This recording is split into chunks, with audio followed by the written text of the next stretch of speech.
everybody. I hope you're having a beautiful day. And this is a requested video, so I have just a disclaimer here. It's a touchy subject, so not everybody's going to love it. It's okay. I totally understand that. I look like a mess. It's just I wanted to get this video done because it was requested, and I don't want to sit on it too long. I'm thinking about it for a couple days and how to film it, and here we are. So I was asked to jump right into this. I was asked basically why did I stay, knowing, like, since I am a submissive, I know what a healthy relationship is, and I've been in a couple of very, very good relationships that were super healthy and very respectful, and nobody crossed any boundaries or lines. There was never ever any physical or mental verbal abuse at all. It was they were all very wonderful relationships and just with amazing people. And I know very strongly, like, what boundaries you don't cross with somebody, because it's such a respectful lifestyle. So in hindsight, why would someone like that end up with a guy who is more into men than women, who prefers being the bottom submissive himself with men and women, and who didn't give me any release BDSM wise for what I like to do, and in hindsight was very severely physically abusive, sexually abusive at the end, and verbally abusive as well. Just emotionally, just in every way, he was a really, really abusive person. So I just wanted to sum up why I went from one relationship that was amazing to the next that was like this, and why I didn't leave. At first, he put on a really good front. It was quick that the physical stuff started happening, but it was way more mild in the beginning. And I had just gotten out of a longer-term relationship with somebody that was more in the lifestyle and that was more respected that way, and I loved it. But it was just, we were going in very different places in our life, and because we do love each other and have respect for each other, it was like, okay, it's time to part ways. So very healthy, we're still friends, whatever. But that aside, and I'm sorry if I'm sniffly in this, I have a cold and look like a wreck, so I apologize. But anyways, so I met this person and we clicked, and we had it seemed like we had a lot in common. Later I found out it was all untrue. The things we did have in common were music, but again, in a different way. He kind of sucked the life and love out of everything because he's such a negative, aggressive person. It made me not really get enjoyment out of everything because I was so on edge. And in hindsight, I was talking to my physical therapist, and she said that one of the reasons why, especially with the cranial sacral therapy, that I needed to be in therapy longer is because for over 30 months my body was told any touch was bad. So even during like acupuncture or a massage or a wonderful exercise for strength training and for healing therapies with physical therapy, my body tenses up and reacts like the touch is painful, because everything was painful. On a weekly basis, I was getting not slapped around, but sucker punched and elbowed in the head, and bones broken, and just sprained ankles from being pushed down so many times. You name it. It was really bad for a really long time. And we're talking through a pregnancy. He caused me to lose my first pregnancy with him, and then through the second pregnancy with him, I already had one daughter, who he thankfully wasn't abusive towards, because I could get it to always go towards me, but I was scared. So very long story short, in the beginning, I just gotten out of a good relationship, and this person had come to me as a submissive, but who also had been very mistreated according to him, which I later found out that's untrue. He basically painted his family to be monsters, and I had a very bad biological mom, so hearing that he was kind of given up for adoption at birth, and my grandparents took me in since I was a baby and adopted me, and it was just like, I related, but I'm in a good place in life, and wasn't a really good place then, like super good with work and with confidence and with everything. I was just doing great, and I'm starting to get back there now that I'm away from him again. So I wanted to use the knowledge I had to at least help this person, at least get him back where, he could be. And first time he was physical towards me, I now know this isn't true, but he painted it as, oh, I've never done that before. But turns out, he's got a record of it, so of course he did. But I didn't know that. And he said, well, he knows he can trust me in talking about stuff with his adopted mom especially, but with his family and all the things he went through, talking about all of that was so hard on him that he needed to let his anger out towards something, and he did it towards me. And at first it wasn't as bad, but it quickly escalated that bad.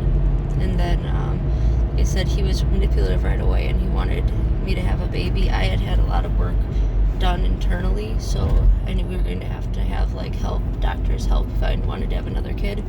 It's a long story on the details, don't want to get into it. But we talked to my OBGYN, everything like that. I had gotten pregnant, and he had ended up kicking me in the stomach and beating me so badly we lost that pregnancy. So I was just staying around the first time because everything moved fast. He was telling me he was completely in love with me and looking up to me the way I looked up to my ex. And I kind of felt like, as much as I don't like that role per se, I like being the dominant role with women. But I had to kind of look at him like he was a woman in that way. And that's where I set myself up for failure.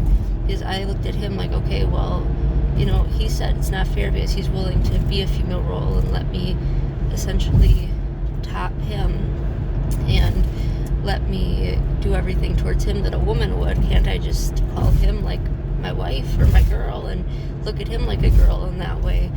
And, then I would be happy. If I was dating a girl, I would love it. And that's kind of how he manipulated me to stay with him. So I was like, well, you're not a girl, and I look at women that way, but okay, everybody sees everybody differently, and I'm going to try that. Plus, I had been a very experienced submissive, so I always felt like, when I was with women, I could kind of guide them and, show them how much joy and love I got out of lifestyle by being a good dominant role towards women only. So I kind of did that with him. Like, okay, well, I relate to him. I understand that he had a horrible life, and maybe I can help this person to get into a healthy lifestyle, to have a healthy way to get his emotions out and everything else. And like I said, he quickly was getting in my head and making me feel like I was a bad person for at first wanting, I wanted either a submissive woman or a dominant man. And I especially I love being a submissive. That's my main role. I've never, I've dated women, I've dated men, but I always have made it long term and really great with men who are dominant and respectful of the lifestyle and understand what it is to be one. So it was a lot for me to give that up. But again, I knew I've had a lot of women thank me for helping guide them in a positive, healthy way into the lifestyle. And I thought, since he was always with men, like these sadistic men who would, do these crazy things and these crazy acts with him, and it was like a hookup situation, so he didn't have trust. He didn't get what it's like to really trust and be trusted by somebody in this lifestyle. So I just wanted, it was this guy who just was being used left and right because he likes men and women and just sleeping with people and getting no connection, and then, who had a really hard lifestyle and felt like he could never talk to anybody or get to be his true self. So again, he got into my head and he started playing those mind games of like, oh, you're the only one I trusted enough to hit because that's, you can see that anger in me, you can see what I went through. And because I was terrified because I know people like my stepdad who, threw my biological mom down 3 flights of stairs, 1 flight at a time, because there was like a landing in between, and who was physical to me and my brother and whatever. Like, he would be terrible with spankings and screaming and everything else that I'm not going to get into. So for me, it was like, I understood what it's like to be pent up and angry, but I never felt the need to hit anybody negatively or be aggressive back. And I understood that I got out of the lifestyle a release and a safe place from all those bad memories as a kid. So I felt like maybe I could give that to him if I could. He already loves this stuff and he's gone extreme with it and he was more of a masochistic way and with a sadist. But maybe if I could give him like a happy or trusting release, he would stop. And then, like I said, I got pregnant with our first pregnancy, and then that went on for over 3 months, about almost 4. And then he caused me to lose that baby. And I told him that was ridiculous. Like, he's going to I want him to stay and help me, like, heal from the damage from that and then leave. So basically, I was done at that point, but I had gotten pregnant right after again, because he was being pushy and, oh, well, if I'm going to be here, I need to get something out of it. He was still physically hitting me constantly, and I just was scared and knew I was at no point. If I told him to get out and he fought me, I was still very sore and bleeding and having issues from miscarrying. I was too afraid to kick him out at that point. Then when I finally said, all right, you're going to leave, he said, the thing that screwed me over, he basically said, well, what if you got pregnant throughout all of this? And I was like, yeah, right. Of course I was, with my youngest daughter. So my grandma's religion and my grandparents lived in the upstairs of this, like, it's like a condo, but it's a upstairs and a downstairs. They live upstairs in the upstairs part of it. So they basically were up there, and yeah, I was just a wreck about it. And so I was like, all right, fine. I tried to kind of talk to them, but their belief is he could do the worst thing in the world. He could stab me, as he ended up doing later in life. And they don't call the police because the police have guns, and that's wrong, and there's no reason you should divorce even if someone's brutally beating you. Like, they're very hush-hush. And yes, later on they understood how ridiculous that was. Not the religion, they still follow that, but they understood that if someone is literally doing the things he was doing, and they saw it firsthand, then they were like, all right, this is bad. So anyway, so I stayed for the baby, and he was abusive, but not as bad during the pregnancy. Then we talked deeply, and I tried, we went to a counselor together. I tried everything I could, and he would still, at least once a week, still just have these breakdown moments where it was physical, but he wasn't being quite as bad. And then we had Reagan, and he started doing drugs, and he started getting really, really bad. I mean, this was right after I had Reagan is when he fractured my skull, and I've got the indent from it, and he broke my nose by kicking me with his heel in the face, and he knocked out teeth, he fractured ribs, I'm talking ugly, bad stuff. It went downhill fast, and it was immediately the threats of, I'm going to kill you. And while I was pregnant, I was looking up his record. I was talking to people that he had hurt before, and they were all still afraid that he was still going to kill them, even a family member. So it was like, wow, he's that bad. He doesn't get better, he gets worse. Then I was terrified of that. So because I was so scared of everything and scared of that and scared of him, I ended up staying. I ended up not going and trying to. I immediately then started talking to a counselor alone, explain everything that happened, because I didn't want to fall back into a lifestyle. I wanted to be the sane one, the sober one, the one who's being there for my kids. And at this point, my grandparents had to pull him off of me. This is when he was beating me, and some of his swings were hitting the baby because I was holding her. It was an ugly situation. And he had knives and guns, and he had a lot of, because he's into guys, he would sleep with a lot of black guys that were big and scary, and according to him had weapons, and he just scare tacticked me. And at this point, you have to understand, he's hitting me and getting my eyes swollen shut, and he's fracturing my skull and knocking me unconscious and choking me and turning my head so bad that it's attempted murder. And the courts saw that. They saw it as he still had the intent to commit homicide 1, 2, and 3 and manslaughter 1. They saw that he still wants to strangle me to death with the restraining order, to be very specific. Like, he still obviously had that intent, and he obviously did try to, and almost succeeded. If I wouldn't have had a good grip on him, I would have died. So I knew he always used to say, if you call the cops to get me out or they show up to have me leave, I'm going to be able to grab my gun or their gun and at least kill one of the girls before they get me and kill me. He stated that so many times, and logically I knew that if he heard the cops at the door or something, he would be able to kill one of them or both of them, and me too. And he swore when he's in jail he knows people, he's going to hire a hit. I mean, he was really, really nasty with what he said, and I believed him, because now at this point I've had broken bones and everything else. So I tried to stick this out. I tried to wait. And now this is months down the line after we had the baby, after everything. I've been working on a safety plan with the counselors now for a couple months to get him removed. We talked about the easiest way to get the police involved, where we can have them there and he won't know about it, and then he could be removed while me and the girls aren't in the house, but it won't be suspicious. So we started literally planning like little dates. Like I would take them to the Pick and Save and get them a little toy together, just to spend little family time together while he did something he liked, just to make it not suspicious. Like this was in-depth planning because I was terrified of him and I let him get in my head. And like I said in the beginning, I sympathized. I didn't leave because I wanted to save him, and I knew what it's like to be given up on. And I was always the person to suck it up and be quiet and be passive and submissive about things. And he was letting that anger out. I never did that. I never felt the need to. But I'm not everybody. And so I didn't want, he always would say, if you give up on me, you're the one person who actually tried and cared. And, I will change because you're the one person who put effort and cared about me. And so I let it get in my head. And then I felt like, well, if somebody's doing this to me and doing these things to me, like, maybe I deserve it. Maybe I'm not worth it. Maybe the next person's going to be worse. And I just held on to the fact that maybe he would change, or maybe he would one day realize that, like, he doesn't need to hit me to get out his anger. Like, he can do it in a constructive way, in a healthy way, and we can work through this. But like I said, in my head, I had started being detached before I even knew officially I was pregnant with our daughter, my youngest daughter.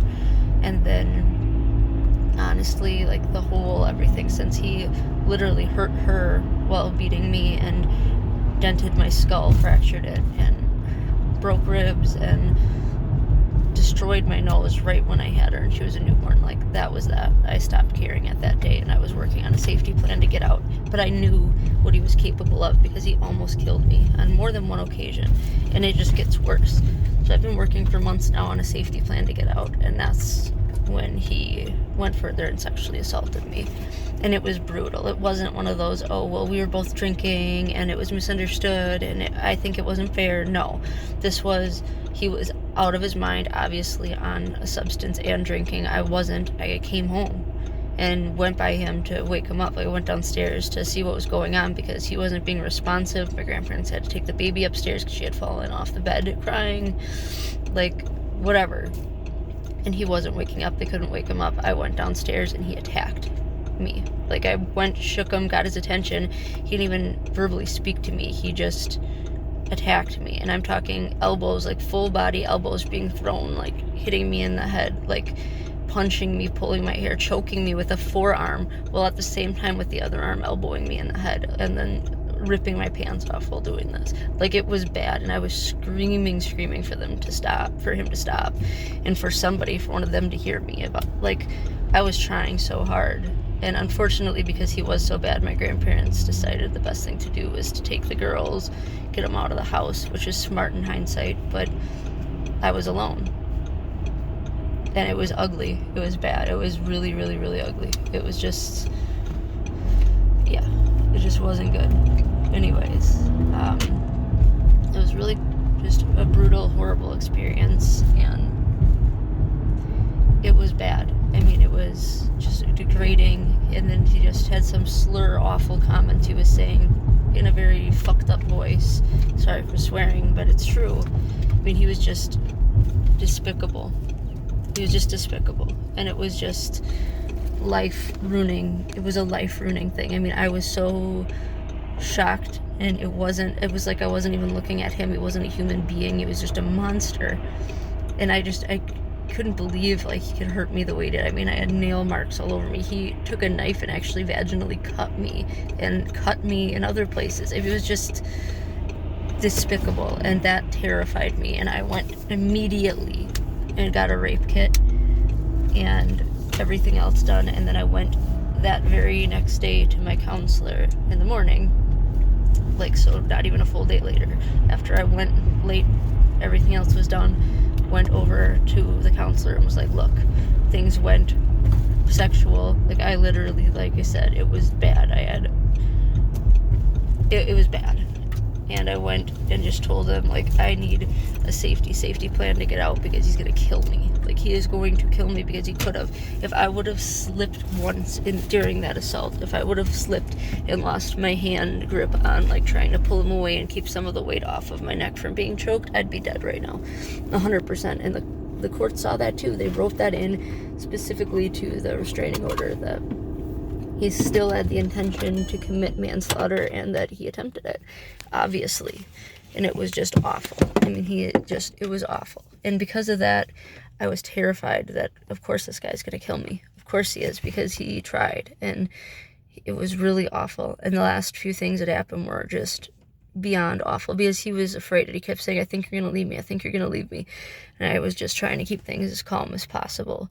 So for me, in the beginning, where I made my first error, to answer the question, because I know I've went into very, very extreme detail before in like the vlog things, saying like some of the mind tricks he said. So if this person is watching, it's not for views or anything like that. They're not monetized videos right now. Like, if you just go and look and see, like, if you want more details about this, I did go into great detail about like the mind tricks he played and kind of the things he said and the reasons I was too afraid to just leave in the beginning, because I was terrified he was going to kill me and my family. He had threatened my whole family. Turns out, same with the girl before me. He threatened her whole family. He threatened to kill them. He threatened to kill her. She's still afraid. Like, this guy had weapons and is a black belt and is a scary person, and really, really did almost take my life, especially in the end there. And that's terrifying. So in the beginning, the reason I stuck around was because I didn't want the shame of, giving up while pregnant because of my family's religious beliefs. And because I knew what it's like to be not wanted as a baby and to have resentment and sorrow in your heart. I took it a different way. I never was physical towards anybody. I never hurt anybody. I was just sad about it. And I found that being a submissive really helped me. So I thought if I could show him how to, without hurting anybody and with a beautiful, trusting lifestyle, if I showed him how great that could be, maybe he would change his ways and become a happy, healthy person and be able to, maybe not forgive and forget, but move beyond the pain and my sympathy for people, because I love to help people. And the way I look at it is I've been through some really, really rotten stuff, and had some really bad cards dealt to me when I was young, especially. But if I can use those cards to help people and to better somebody, even if it's not ideal for me, I'm going to do it. I just wanted to help. And turns out a lot of what he told me was untrue. And that sucks, because that's literally, he just manipulated me. And he made me feel like I said, when I told him, he's like, well, with women, to be blunt, he's like, with women, you've never let a woman be the man role with you. I was like, yeah, no, I haven't, And he's like, and you prefer women. He's like, so you're being selfish and judgmental and wrong and everything you don't want people to be to me, because I wasn't willing to like be the male role with him because he was a guy. So I had to really open up a new part of my mind and a new part of everything. And I felt like a selfish, bad person. And I did stuff that I never wanted to do or thought about doing. And now I'm at a point where I would absolutely be open to dating like a gay guy again, who is submissive and would be the feminine role to me. I would never ever hurt somebody or write them off because of that now. And I'm glad I saw that I could be with someone like that. But it wasn't in a good or enjoyable way with this person, because it was in a manipulative way and in a I owe him way. And then he was sitting there and being like in this feminized role and being all cutesy and whatever else, and I knew what was coming later. He'd take a few drinks, or to have a few drinks, or he would do something stupid like a downer or whatever, and I would be getting beaten if I so much as didn't get dinner done on time or went to the bathroom without asking. And I mean, it was just a constant head game. And I do believe that he would have killed my entire family, myself, and worst of all, the girls, as well as probably hurt the animals severely, badly, and been manipulative and awful towards them, because he has hurt animals before, his ex's animal, and it's not fair. It's not right. And I knew everything I had and worked for and loved, like the girls and my family and the animals, he would have killed and ruined. And I still believe if he is not put away for a very, very, very long time, he will still have somebody do it. He still has people contacting me to this day. He still has people harassing me. It's not fair. And he's a really dangerous person. And the fear of knowing what he was capable of, because like I said, when pregnant and stuff, I started looking up, like, what's this guy done? Like, there's no way it's nothing. And it definitely wasn't nothing. There's DUIs, an OWI, excuse me, but it's the same damn thing. It's operating while intoxicated. And, to a underaged relative, throwing her through a glass door and physically assaulting her, and the restraining order for domestic abuse, domestic violence the ex has against him. I mean, he's just a really, really, really scary person. And his adopted mom, was messaging me, and she, of course, is sitting there and backing him up every step of the way with this. But she knew, like, I'm the one who tried to stay in contact with her. I'm the one who tried to smooth things over and was like, hey, like, we could at least, I know he called her the monster, and she was, his friends called her the dragon lady because she's so evil and she's such a monster. But I tried to talk, to him and actually sit there and like talk to her and at least let her know what was going on. Like, hey, nobody's in, nobody's really trying to cut you out except for him. Like, I kept her involved. I sent her pictures and videos of the kids. Like, I did everything I could. And now it's like, just because he's sitting there and playing the victim, she's forgetting all that, and that's screwed up. The only reason I blocked her at the end is because he literally beat the hell out of me and made me. And she was doing nothing but causing drama in between it, because she was most likely telling him one thing and me another, and I don't know if he was talking to her or not. There were multiple tablets and the computer and phones that he was monitoring. So if he didn't talk to her, it's because he did not want to. Because I didn't want to be contacting her, but I was doing it because he didn't want to deal with her. It was just ridiculous. It's like, the fact that she knows what he is, and that she warned me and said she pities me if I stay with him, and that he's just self-centered and a child and blah, blah, blah. And I've got the screenshots of this stuff. Like, come on. It's just so upsetting. So I had her sitting there, and she's now backing up her son, which I don't care. If your son is a rapist and he has beaten people in the family before, and he has been abusive before and an alcoholic, and he doesn't want to change, like, how can you sit there with your child? If one of my children raped somebody and attempted to kill them, I damn well, especially if they had a history of this stuff, I damn well wouldn't sit there and back them up. So I knew, like, the world was against me, essentially. Like, the religious beliefs were against me. I was terrified because I know that he could kill me, because he almost did. And I'm still, months later, I'm still in physical therapy and still have migraines every day from this. Like, it's still bad. So of course I was scared. And the worst thing for me was he caused that miscarriage, and he had claimed to have done stuff similar before in the past. And I just did not want, for any reason, to risk my pregnancy with my daughter Reagan, and I didn't want to hurt the kids after the fact, of course. So I did everything I could, and when things were sexual, I really pushed forward fast. And then when he ended up actually hurting our youngest daughter, that's when it was done.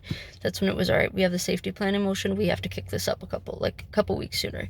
So, this can't happen, this can't wait, I'm done. Like, I'm done. I lived through all this, and I can barely move. I hurt so bad from this. And now it's going worse, where now, because I am physically hurt, I can't react as fast, and it's going to be detrimental to the girls, and that's not fair. But the reason I stayed, even though I knew better, I knew the lifestyle, was, one, the pressure from the religious things with my grandparents.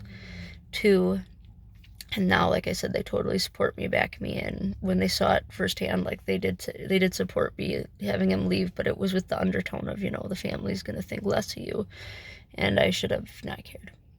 And then I didn't want to give up on somebody, because I love people, and I love getting into people's minds and helping them, especially if I can't understand. And if I can go through something really bad in life and have somebody not have to go through it just because I did, and I can, like, help them before they get that bad, I'm gonna try. And I didn't want to be the person to give up. And at first I believed him. I believed that he trusted me, and that's why. And I didn't know all the stuff about his past. I didn't know how awful he could be. And I really, really, by the time I knew it, I was so scared of leaving, and I was so scared that he was going to kill me, that I felt I had to get the safety plan in line. So basically, even though I had really healthy, wonderful relationships before, I felt like, because I could relate, I could maybe show him that escape he had said he'd been looking for, and I could get him to be a fully happy, healthy person with or without me. I just wanted to be there and support him. And even if it meant changing things in my everyday life and not getting pleasure releases the way that I wanted to, I thought I could. And then it was just pure fear for the last long stretch of this, because I was terrified. And I still am terrified of him. So please don't be like me. And please go to my video. I have a video that's how to leave an abusive partner. And I actually filmed that while I was working on the safety plan with my counselor before I had left. And thankfully he doesn't care enough to support me and watch my videos and stuff like that. So I knew it was safe to put it up. And I had filmed it when he was doing stuff that he wanted to do, so I had a safe moment to talk. It's some good advice, and it was a lot of what I had been planning and what I was putting into motion, and it helps people. And then a lot of the kind of what happened news update vlogs, like I did a lot of talking in there about how I specifically planned stuff, how I got away safely, and what people really played huge parts in that, and how I wish I would have acted. So if you guys are in a bad spot, please reach out to anybody. Reach out to me if you have to, anybody, or at least please watch that and just get advice. If you don't have to listen to it, but just please take my word that it's not worth it. It doesn't get better. None of this is your fault. You didn't ask for any of this. This isn't you. They did it because they do it. It's not the first time. You're not the first person. It's not because they trust you and love you. It's because they have something in themselves that you're not going to be able to fix. I don't care if you're a therapist, a counselor. It's too personal, and you're going to end up getting hurt. So I love you. I love you guys. You guys have to stay strong, and you can get through this. Don't think it's over because you're with somebody bad. I hope this video helped. And again, if you want more detailed information, please know it's out there for you. Be strong, guys.